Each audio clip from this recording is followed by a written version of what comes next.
The serene face directs the gaze both to the Eternal Father, outside the table, and to the faithful in the world. The central figure is surrounded by three soldiers with weapons that in the Spanish 16th century were the most modern: crossbow, swords and spears. Behind, the horizon with blue and green tones, as well as the milky light give an account of the flamenco training of the artist. The composition in different planes differentiated by the lighting also warns of the roots in the Spanish tradition.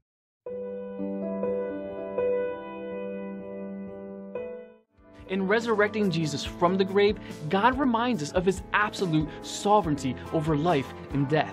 The resurrection of Jesus Christ is also important because it validates who Jesus claimed to be, namely the Son of God and Messiah.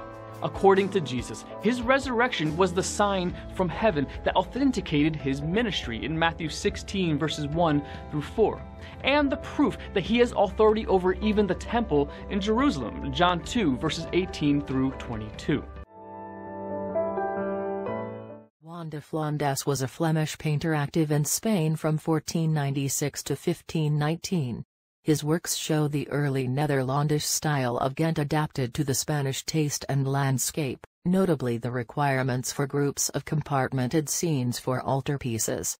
His coloring is refined, with a preference for rather acid hues, and while his feeling for space and light is sophisticated, a tendency to divide space into a succession of thin planes becomes a mannerism in his late works.